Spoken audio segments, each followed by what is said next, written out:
I didn't plan to turn my house into a fortress. I was just a regular guy who wanted to enjoy my weekends with a quiet backyard and a functioning grill. But when your HOA president acts like a dictator with a clipboard, peace becomes a luxury. It all started on a Monday morning. I opened my front door, coffee in hand, ready to start the day, until I noticed something off. Correction. Everything was off. My driveway, the same one I'd parked in for 5 years without a single issue, was now home to a brand new pearly white Lexus. It wasn't mine. Standing proudly next to it, like she had just conquered a small country, was Karen, HOA president, suburban tyrant, full-time menace. "Good morning," she chirped with a smile that could curdle milk. I raised an eyebrow. "Karen, your car is blocking my driveway." "I know," she said sweetly. "It's a precaution." "Precaution for what?" She held up a folded document like it was the Constitution. "We've received complaints. Your driveway slope might be out of code. Until it's inspected, I'm afraid I'll have to prevent any further usage." "You're blocking it until further notice?" "Just doing my duty," she said, tilting her head like a passive-aggressive golden retriever. I knew better than to argue with Karen on the spot. She wanted a fight. She lived for confrontation. Any resistance meant paperwork, fines, and HOA violations that came in thick yellow envelopes like candy from hell. So I nodded, fake smiled, and walked back into my house. But in my head, a war horn was sounding. The next day, her car was still there. On day 3, I came out to find a notice taped to my door. $150 fine for impeded curb appeal. Apparently, my inability to access my own driveway had created an unsightly situation. On day 5, I tried to have her car towed. The company declined, citing some neighborhood agreement signed in 2003. Karen had clearly done her homework. By the end of the week, I was being fined $50 a day for neglecting use of personal property. According to Karen's logic, because I wasn't using my driveway, because she had blocked it, I was now in violation. That's when I stopped playing defense. I spent the weekend buried in municipal code, city ordinances, HOA bylaws. I scrolled through obscure Reddit threads and messaged a zoning lawyer I knew from college. After hours of digging, I found my answer. One clause in the property laws, hidden in legal jargon like a golden egg. Security structures for private property may be temporarily constructed on residential land if they do not obstruct public right-of-way and do not constitute a permanent fixture. Translation: I could build a barrier around my own driveway, as long as I wasn't putting up a castle wall or drawing a mural of flaming skulls. So I made a decision. If Karen wanted to block my driveway, she was going to have to go through a moat. A real one. By Monday morning, I had rented a mini excavator. The construction guys I hired were skeptical. "You want a trench?" "Yes." "All the way around the driveway?" "Exactly." They exchanged looks. One of them grinned. "You got it." By sunset, my house looked like it was preparing for a siege. A 4-foot-deep trench surrounded my driveway on 3 sides.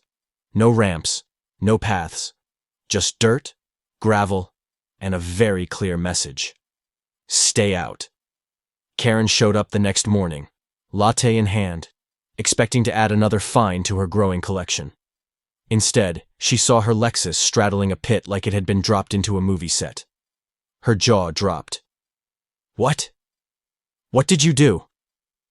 "Oh, just some security enhancements," I said, sipping my coffee. "This is outrageous. You can't dig around my car."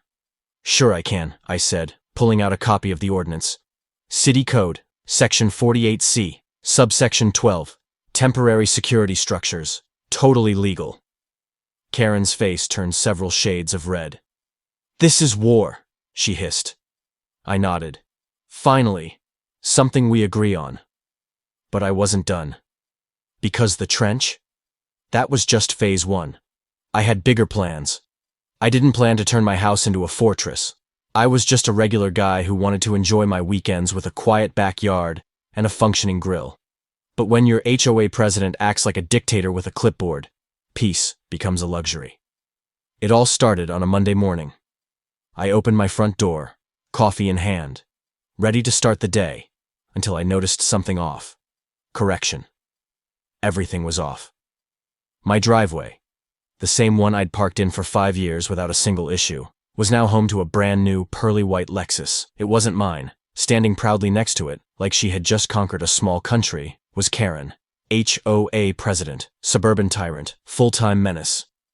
"Good morning," she chirped with a smile that could curdle milk. I raised an eyebrow. "Karen, your car is blocking my driveway." "I know," she said sweetly. "It's a precaution." "Precaution for what?" She held up a folded document like it was the Constitution. "We've received complaints. Your driveway slope might be out of code. Until it's inspected, I'm afraid I'll have to prevent any further usage." "You're blocking it until further notice?" "Just doing my duty," she said, tilting her head like a passive-aggressive golden retriever. I knew better than to argue with Karen on the spot. She wanted a fight. She lived for confrontation. Any resistance meant paperwork, fines, and HOA violations that came in thick yellow envelopes like candy from hell. So I nodded, fake smiled, and walked back into my house. But in my head, a war horn was sounding. The next day, her car was still there. On day 3, I came out to find a notice taped to my door. $150 fine for impeded curb appeal. Apparently, my inability to access my own driveway had created an unsightly situation. On day 5, I tried to have her car towed. The company declined, citing some neighborhood agreement signed in 2003. Karen had clearly done her homework. By the end of the week, I was being fined $50 a day for neglecting use of personal property. According to Karen's logic, because I wasn't using my driveway, because she had blocked it, I was now in violation. That's when I stopped playing defense. I spent the weekend buried in municipal code, city ordinances, HOA bylaws. I scrolled through obscure Reddit threads and messaged a zoning lawyer I knew from college. After hours of digging, I found my answer. One clause in the property laws, hidden in legal jargon like a golden egg. Security structures for private property may be temporarily constructed on residential land if they do not obstruct public right-of-way and do not constitute a permanent fixture. Translation: I could build a barrier around my own driveway, as long as I wasn't putting up a castle wall or drawing a mural of flaming skulls. So I made a decision. If Karen wanted to block my driveway, she was going to have to go through a moat. A real one. By Monday morning, I had rented a mini excavator. The construction guys I hired were skeptical. "You want a trench?" "Yes." "All the way around the driveway?" "Exactly." They exchanged looks. One of them grinned. "You got it." By sunset, my house looked like it was preparing for a siege. A 4-foot-deep trench surrounded my driveway on 3 sides. No ramps, no paths. Just dirt, gravel, and a very clear message: stay out. Karen showed up the next morning, latte in hand, expecting to add another fine to her growing collection. Instead, she saw her Lexus straddling a pit like it had been dropped into a movie set. Her jaw dropped. "What? What did you do?" "Oh, just some security enhancements," I said, sipping my coffee. "This is outrageous. You can't dig around my car." "Sure I can," I said, pulling out a copy of the ordinance. City Code, Section 48C, Subsection 12. Temporary security structures. Totally legal. Karen's face turned several shades of red. "This is war," she hissed. I nodded. Finally, something we agree on. But I wasn't done. Because the trench, that was just phase 1. I had bigger plans. That night, an emergency HOA meeting was called. Of course it was on Zoom. Of course Karen was the host. And of course the entire agenda was about me. I logged in from my living room, Drawbridge video playing on mute in the background. 20 other homeowners joined, most of them either curious or quietly supportive. But Karen? She was in full attack mode. "As you can all see," she said, screen sharing a slideshow titled "Community Integrity at Risk. This drawbridge not only violates aesthetic harmony." Someone in the call unmuted. What the heck is aesthetic harmony? Karen ignored it. But it sets a dangerous precedent for unapproved alterations. If we allow this, what's next? Moats? Watchtowers? Catapults? catapults? I chuckled. Don't tempt me. A few people laughed. Karen didn't. She launched into a 10-minute tirade about community standards, citing obscure bylaws from 1998. I let her ramble. Then I calmly unmuted. Karen, I said, your car was parked across my driveway for over a week. You blocked my legal access to my own property. The HOA refused to intervene. I followed every law. I pulled permits. I hired engineers. What exactly is your endgame here? She narrowed her eyes. My endgame is order. I replied, no. Your endgame is control. But this time, you picked the wrong guy. The chat exploded. Let him speak. This is ridiculous, Karen. I want to build a drawbridge too. She ended the meeting abruptly. The next morning, a formal violation notice appeared taped to my door. Typed in bold red letters. Signed by the entire HOA board. Apparently, they'd passed a new emergency bylaw overnight. No temporary mechanical structures allowed on driveways. I had a good laugh at that. Then I called my lawyer. I was expecting this, he said after I emailed him the violation. They're trying to retroactively outlaw something you already built. That won't fly. Still, I knew Karen wasn't finished. Her tactics were always layered, always calculated. That evening, I was in my garage fine-tuning the pulley system when I heard a knock. It was my neighbor Sam. Quiet guy. Retired mechanic. Never got involved in drama. Until now. Hey, he said, holding a manila envelope. You might want to see this. Inside were copies of old HOA emails, fines, internal memos, and a budget report showing Karen had spent $4,700 of HOA funds on community landscaping. That, according to Sam, never actually happened. I used to be on the board, he said quietly. Left after Karen took over. But I kept the receipts, just in case. I stared at him. Why now? He shrugged. Because for the first time in years, someone's fighting back. That night, I went to work. Not on my drawbridge. On a file labeled Operation Castle Collapse. I scanned every document Sam had given me. Cross-referenced it with my own fines and harassment letters. Pulled security footage. Phone records. By the time I finished, I had a 42-page PDF of potential misconduct. Karen thought she was playing chess. She didn't realize I was building a trebuchet. The next morning, I filed an official complaint with the city's HOA Oversight Board. By noon, they replied. We've received several reports of questionable activity from your HOA.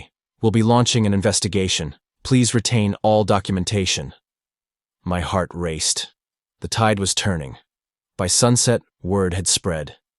Neighbors stopped me on the sidewalk, offered support, cookies, beer. One guy even brought over medieval-themed lawn ornaments. Figure they'd match your drawbridge, he said. Karen, meanwhile, hadn't left her house all day, but that wouldn't last. She was planning something. I could feel it. And when it came, I'd be ready. To be continued. The morning after Karen's SUV was finally towed away, I expected the neighborhood to return to normal. I even naively hoped Karen might take the loss as a cue to back off. But I should have known better. This was Karen. She didn't lose. She regrouped. And she came back louder. It started with a flyer, glossy, full color, slipped into every mailbox on the block. It read, "A threat to our community. Why one man's moat is destroying neighborhood unity." Beneath the title was a heavily edited picture of me standing next to my trench with a menacing red filter and bold words that said, "Would you want your kids walking past this?" At first, I laughed. Then I started getting emails. Not from neighbors, but from the local paper, a radio station, and even a city councilman's office. Karen had taken her crusade beyond the HOA. She was trying to paint me as a dangerous eccentric who needed to be stopped. My phone buzzed again. Another alert, this time from the HOA's internal website. Karen had posted a community vote. Emergency motion, immediate action to remove hazardous structure on lot number 27. That was me. But here's the twist. Karen didn't realize how much she had already united the neighborhood. Not against me, but against her. People were sick of her antics. That viral Drawbridge video had become more than a meme. It was a symbol. I walked outside and found Mrs. Jenkins from across the street planting flowers in her yard. She paused and gave me a thumbs up. "Saw that flyer," she said. "Trash belongs in the bin." I nodded, but deep down, I knew Karen wasn't done. She had escalated once. She'd do it again. Sure enough, by that afternoon, the HOA website had a new post. Code violation inspection scheduled for lot number 27. Karen had booked a private third-party inspector to assess whether my moat was an imminent safety risk. The inspector, a man named Hal, showed up the next morning. He was polite, clipboard in hand, and clearly overwhelmed. "I've never inspected a drawbridge before," he admitted. "But from a structural standpoint, this is surprisingly well done." "I had help," I said, gesturing toward the reinforced hinges. "Also, it's not technically a moat. It's a trench, for vehicle deterrence." Hal chuckled. "Well, Karen insists it's a death trap. But unless someone's trying to drive across it blindfolded, I don't see the issue." I offered him coffee. He declined, but lingered longer than necessary, snapping photos and scribbling notes. I wasn't worried. Everything I'd done was by the book. But Karen wouldn't let facts get in the way of her vendetta. 2 days later, I got another letter. This time from a local attorney representing concerned neighbors. It threatened legal action unless I removed the drawbridge within 14 days. Funny thing is, the letter wasn't signed by a single neighbor, just Karen. That's when I decided to go fully public. I uploaded a full video tour of the trench and drawbridge to YouTube. Detailed commentary, time-lapse footage of construction, legal disclaimers, even a clip from the inspector praising its design. I titled it, "Karen Wants Me to Fill This In. You Decide." Within 48 hours, it had 500,000 views. The comments exploded. "Dude turned his driveway into a castle, legend." "Imagine being so petty that you lose to a drawbridge." "Karen just declared war on the wrong medieval engineer." Karen tried to retaliate with her own video, calling me a danger to suburban peace, but it backfired. People roasted her for everything from her haircut to her tone of voice. The top comment read, "You tried to invade his castle and got yeeted by zoning laws." She was losing the PR war fast. Then came the surprise visit. I was working in the garage when I heard a knock. It wasn't Karen this time. It was Mike, one of the more reserved HOA board members. He looked uncomfortable, holding a folder. "Jake," he said, "can we talk?" We sat in my driveway as the drawbridge sat lifted behind us like a monument to suburban rebellion. "I didn't vote for the emergency motion," Mike said. "Honestly, most of us didn't. Karen's out of control." I raised an eyebrow. "So, what's next?" He handed me the folder. "A few of us are calling a vote to remove her. We need 2/3 support." I opened the folder. Inside were signatures. A lot of them. Maybe this trench wasn't just a petty response anymore. Maybe it was the spark this neighborhood needed to stand up. As Mike left, I looked back at the drawbridge. I had no idea when I built it that it would become a symbol. But now, it was more than a structure. It was a revolution. I didn't plan to turn my driveway into a medieval fortress. But by the time the drawbridge was installed, something in me had shifted. It wasn't just about getting Karen off my property anymore. It was about taking back control of a neighborhood that had been living under fear. And I wasn't alone. What started as a trench had ignited something bigger. The rest of the community?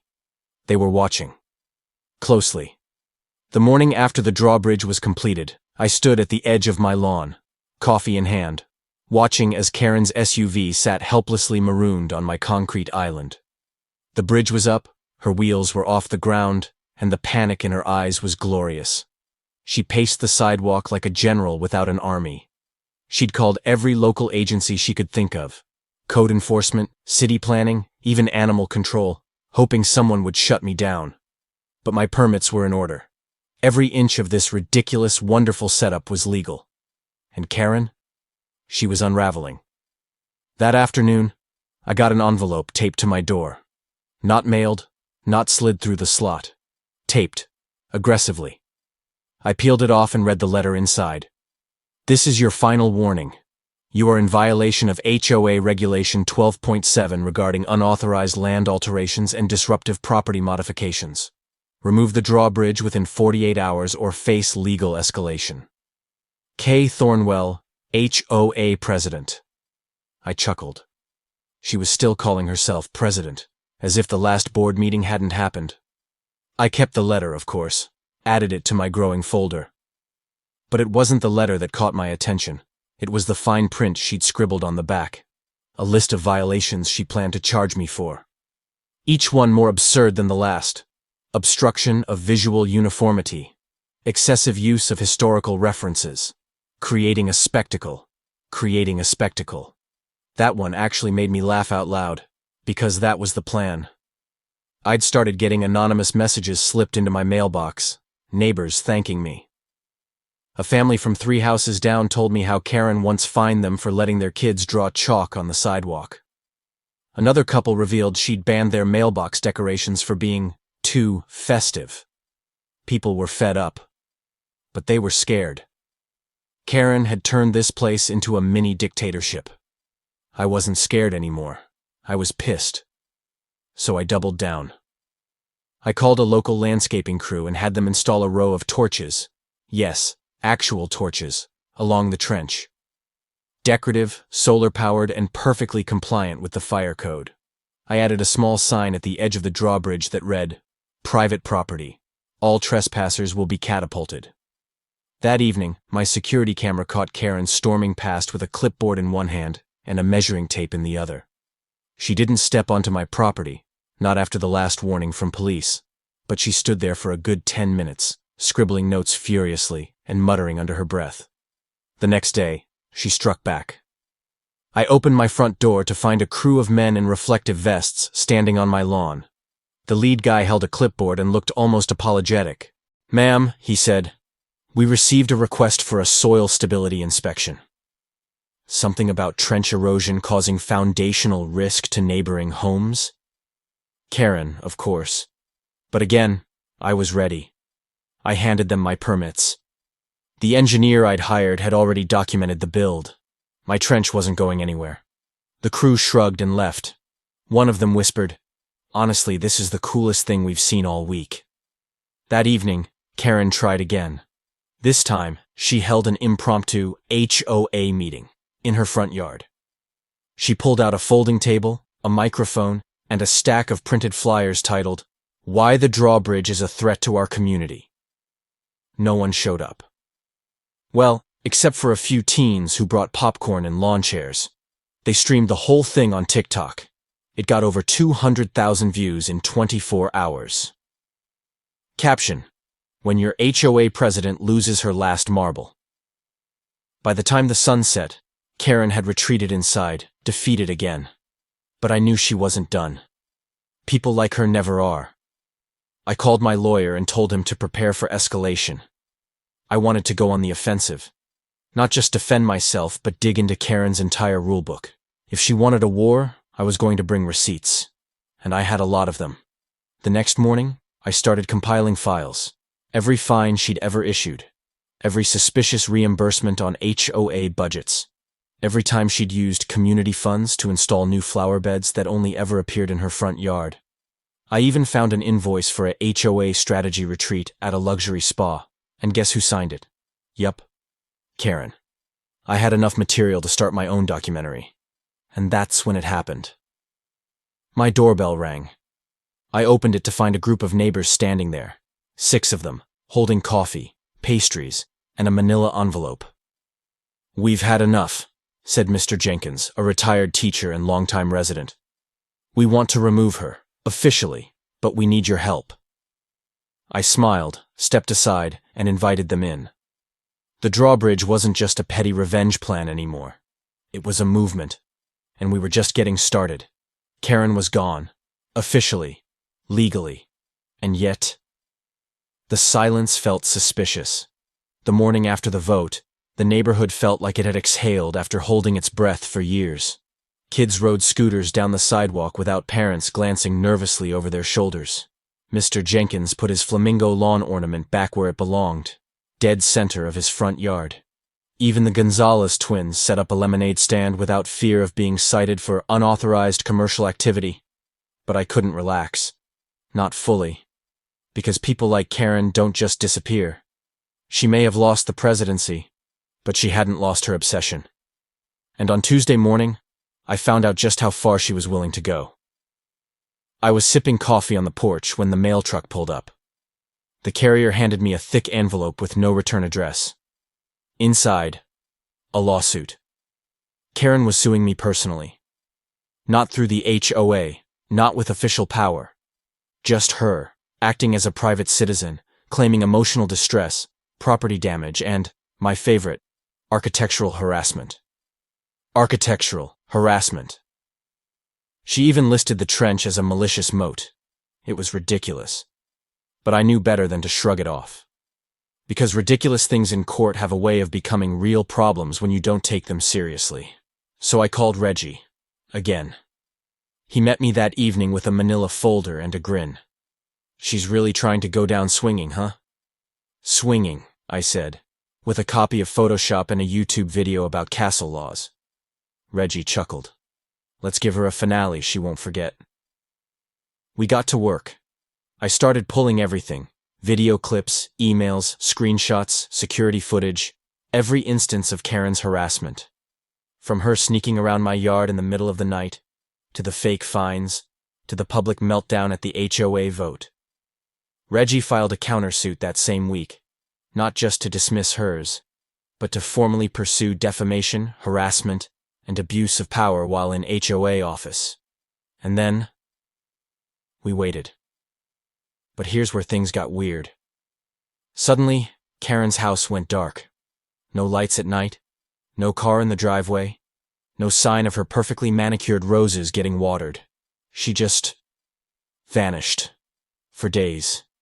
And then, a white SUV pulled up one afternoon. Not hers, newer, sleeker, and two men in suits knocked on her door. Neighbors watched from their blinds like hawks.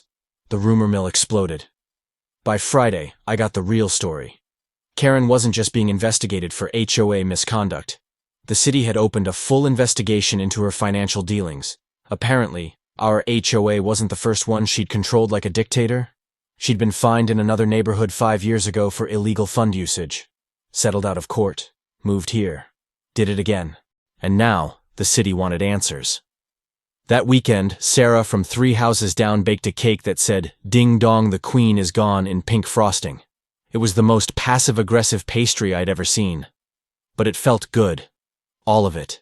Because we weren't just celebrating the fall of Karen. We were celebrating a new beginning. The HOA didn't collapse. We rebuilt it. This time we did it right. We rewrote the bylaws. No more weaponized power. No more random fines. No more surveillance disguised as safety inspections. Every board seat was elected, and every vote had to be public.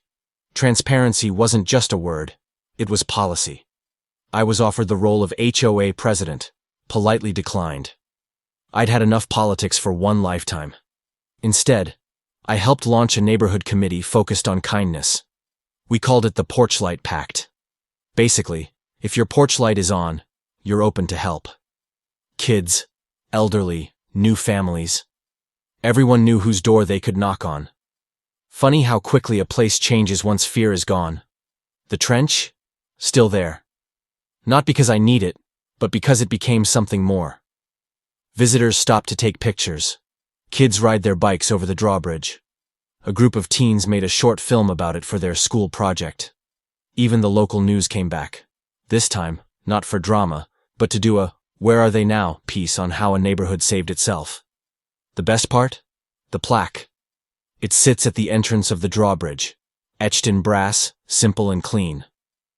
This bridge was built to keep one bully out, but brought a community together. People touch it like a good luck charm. Some smile. Some tear up. All of them understand what it means. Because we didn't just survive an HOA tyrant.